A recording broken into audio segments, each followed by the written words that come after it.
Hello, everybody, and welcome to round 2.1 of the FIM Motocross World Championship. And this is the MXGP of self-isolation.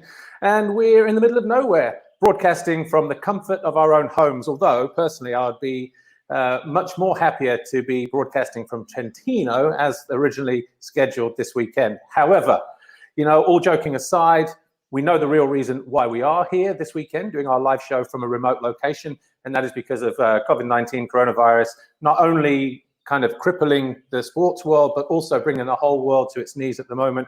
And it really is unprecedented times. But here at MXGP, our thoughts and our prayers and all that are with anybody who's been affected or still being affected by the virus at this time. So get well soon, those of you who are suffering, and as we said, hopefully we can get back to business sooner rather than later, and in a safe and healthy way.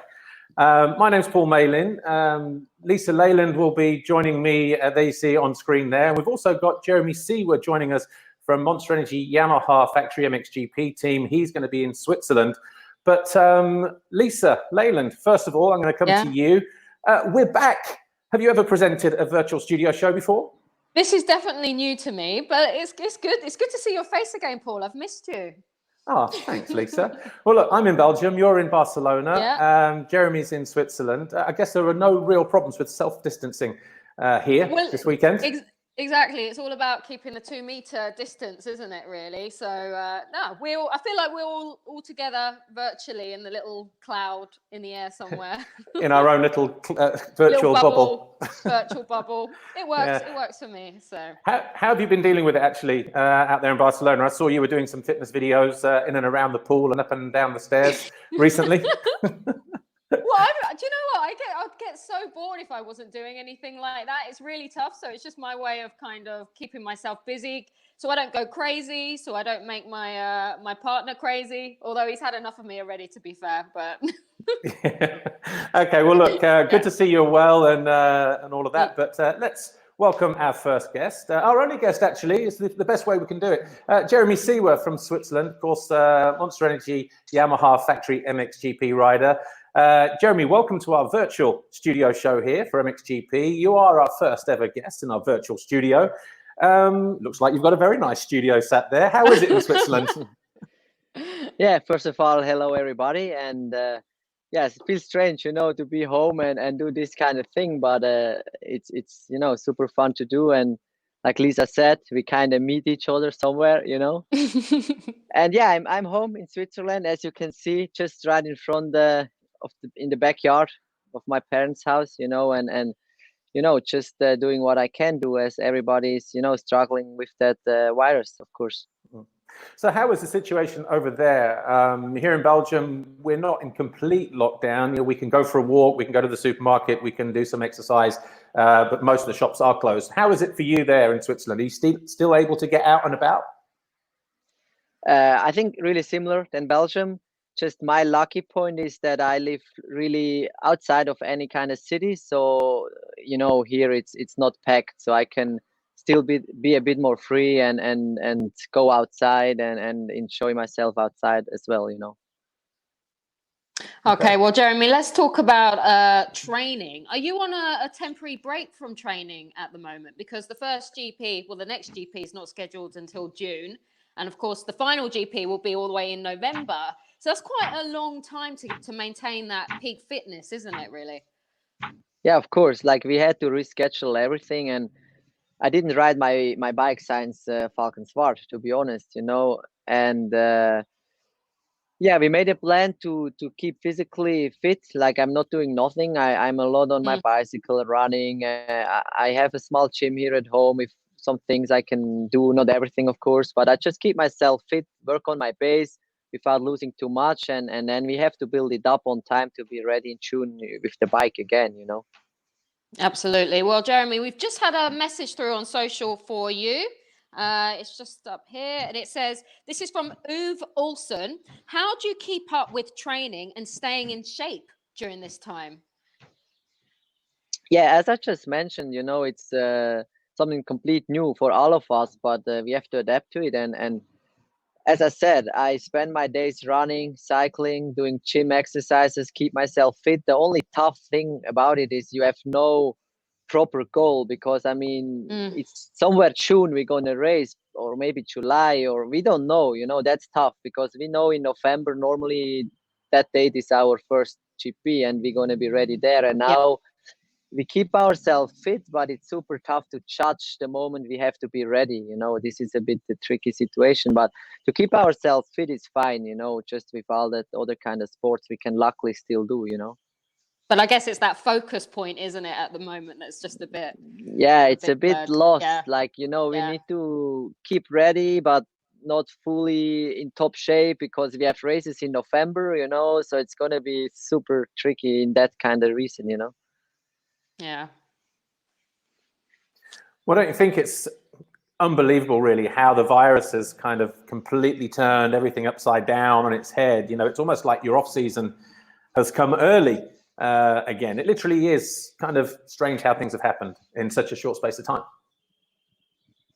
Yeah, I mean, we went from off season to off season, and it seems like we're going to have 2 seasons in a row after that, so yeah, it feels weird. But also for me, it doesn't only have negatives. Of course, I would love to be racing now in Arco or wherever, and do what we're supposed to do. But by having this, it kind of makes the time stand still, and it gives you time to do other things, to enjoy life in a different way, enjoy little things.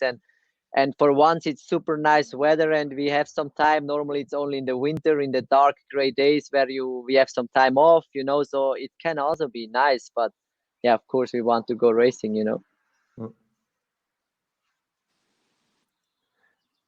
So any more questions over there, Lisa? We do. We have a question from Stefan on social media, and he says, which is your favorite MXGP venue of all time? I mean, to be honest, my home GP was like the most amazing thing, for sure. Like, just the atmosphere, the fans, just the whole thing around was just amazing. It happened 3 times, and hopefully it's going to happen again in the future. We will see.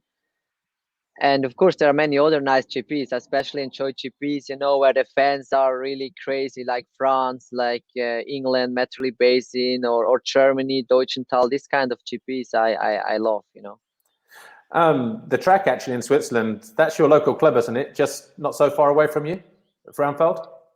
Yeah, it's around 20 minutes from here, actually, where we raced, and it's my local club.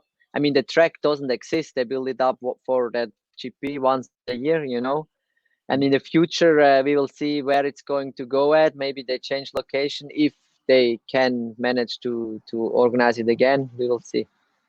All right. Well, look, before all of this, how was your real off season from October to January, December, January?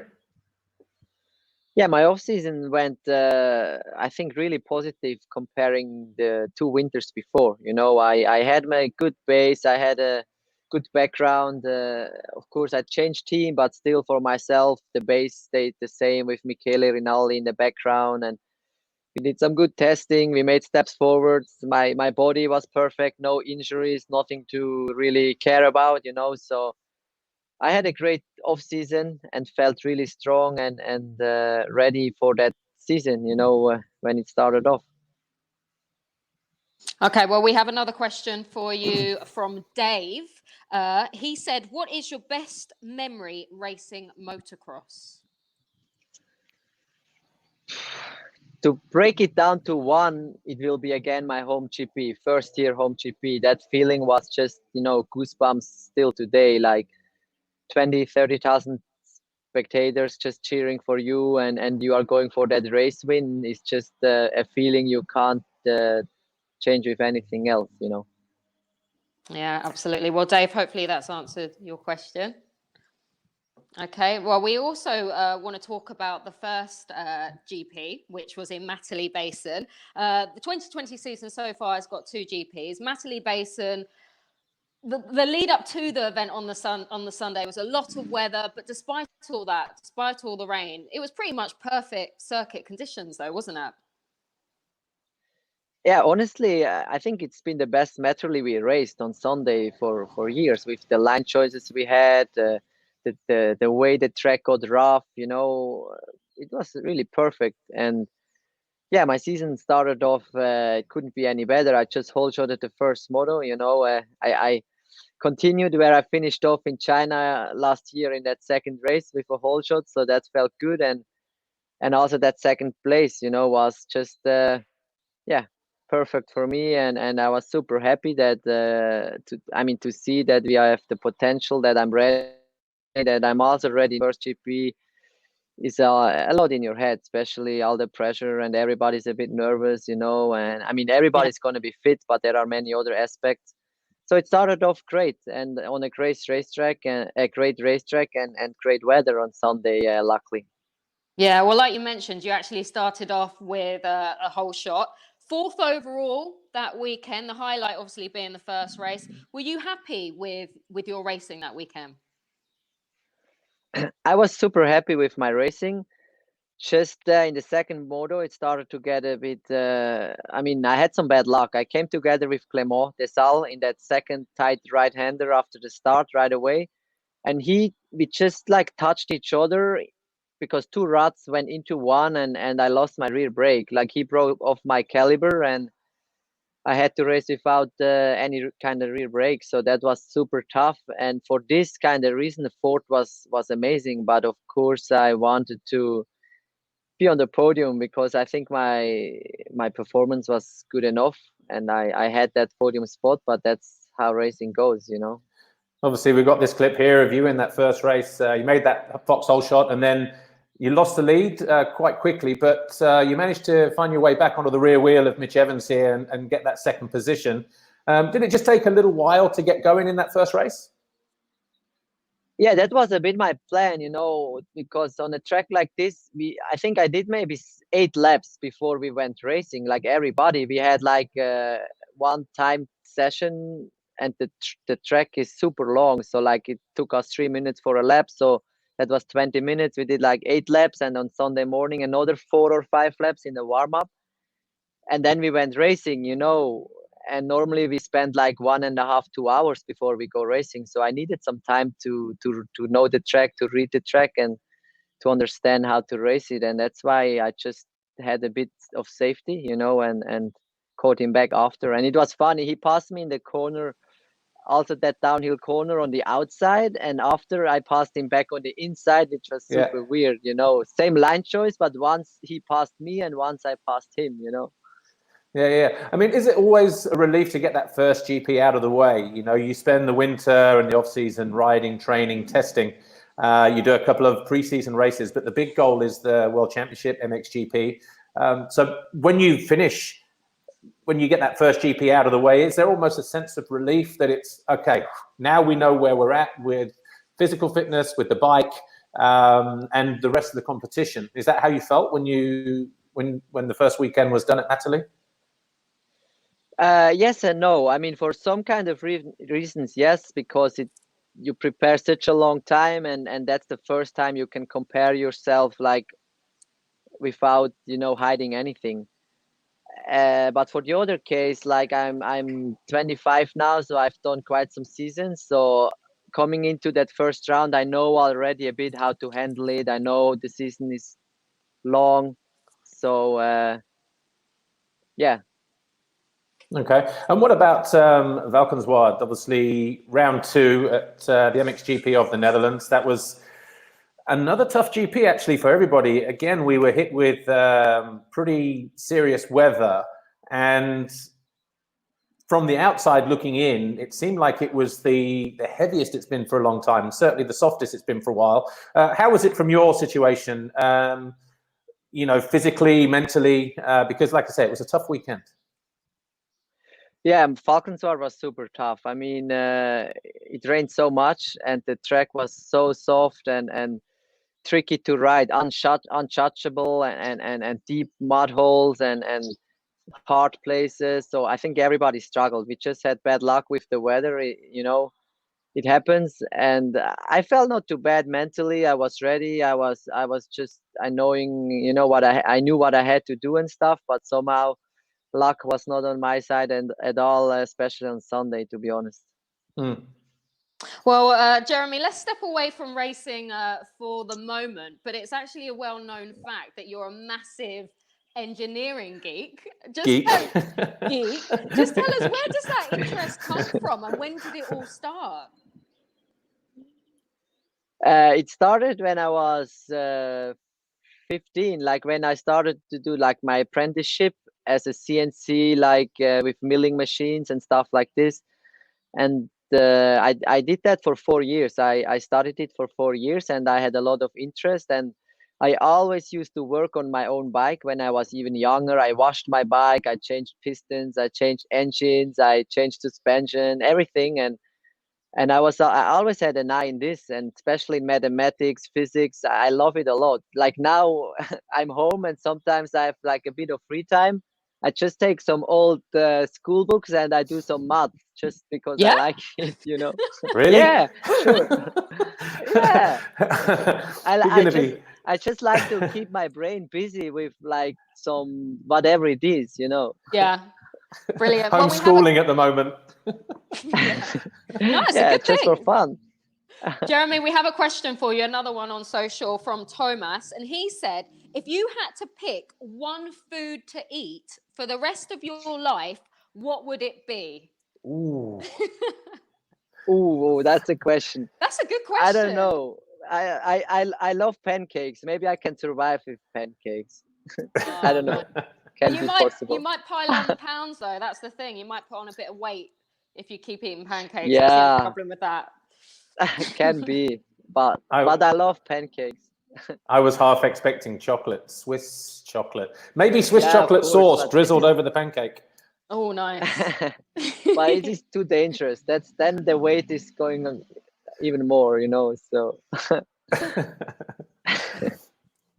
Well, you just mentioned a moment ago about your engineering, you know, things like that. Is that the same with the Rubik's Cube then, in some respects? You just like that problem-solving thing, that mathematical challenge, because there aren't too many people that can do the Rubik's Cube anyway. And then obviously you're, again, in the paddock known for, we've seen the videos, you're doing the Rubik's Cube and doing it probably in around about a minute or so. Yeah, I think my record is like 36 seconds and average like 50 or something.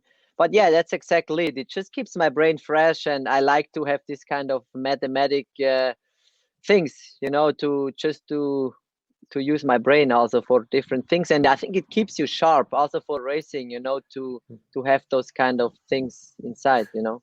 Actually, do you do it before you go out on the track, just to sort of quicken the mind a little bit or refocus the mind? Yeah, I do so, and it's actually super tricky because when I do it right here, super relaxed, I have no stress. I will do it bam quick with almost blind, but at the race just before a moto, if you have to solve a cube, it's so tough to bring your mind into the cube 100% because you will be so full of adrenaline and ready to race that you almost can't focus on that cube. And this is like the trick thing to bring your brain to focus on something, you know, to not lose focus on stuff. So it helps for sure to keep, like I said, your brain sharp. Okay, well, we've got another question for you. Jeff, he says, what are the top 5 things you could not survive isolation at home without? Ooh. Some tricky questions today. Yeah. Top 5. That is tricky. That's I'm tricky. listening. I can't possibly say live on air. Okay. Not that kind of show. Things. No, I was chocolate's one of them actually. Chocolate and a good film. I mean, good food, of course, is important. Then I need to move, like any kind of exercises. Like I have, you know, I need something to. I mean, actually, I need to go outside to do a run at least. Otherwise, I get crazy. You know, I need to move. And the TV, you know, just in the evening to have something to look at, or TV, laptop, whatever it is. That's 3 only, right? Yeah, you got 2 more. 2 more. We can come back to those 2 if you want. Yeah, I will think about it. Okay. Well, obviously, with this downtime period that we have at the moment, And again, this is your engineering thing. You've obviously got a lot of free time on your hands right now. Have you managed to find some kind of like aeroplane or beach buggy engine that you're currently working on at the moment, or are you just working on Papa's car? Beach buggy No, engine. beach buggy. No, Anything. almost. I'm working on. I finished one already. The same engines like my wheelies. Like a couple of friends of mine, they also have all those wheelies. We have like a gang, those Jeeps, from the. They are around 70 years old from the Second War and stuff. And two of my friends are also restoring it. So we did one engine already, and now we just started on the second one. So I keep restoring some engines for the moment. Brilliant. Okay, well, we've got Tim. He says, what are you enjoying the most about the break that you don't usually get during the season? Any positives? To be honest, I enjoy just to be home in the great weather now, spring weather. I mean, it's a beautiful time of the year. Everything starts to get green. And just to go with the mountain bike, like make a big loop in the mountains. There is nobody there now. Like it's just nature. You don't cross nobody. So it's also fine, for the isolating stories. So it's just nice to have it calm, nobody. I don't need to think in 2 days I need to fly, I need to book my hotel for there, I need to move this way. I can just relax and take my time for everything, and this is nice too. The positive thing about it, of course. But also, I guess a positive is just appreciating life, really, doesn't it? You appreciate what you had more, I guess. Yes, for sure. I mean, just you have just that extra 5 minutes for everything now. Before it was always a bit tension. I need to do that, I need to do this, tomorrow to the airport, the day after I come back, blah blah blah. And now I don't know, I pet my donkeys maybe a bit and stuff like this. It's just you've been spending too much time with those donkeys, Jeremy. Yeah, they are cool. Yeah, actually, we need another to get rider one on the show next time, I think. Yeah, I another can rider. move my they're right there. But no, just do, I don't know, do things you could not do before, and try to enjoy this even more. Absolutely.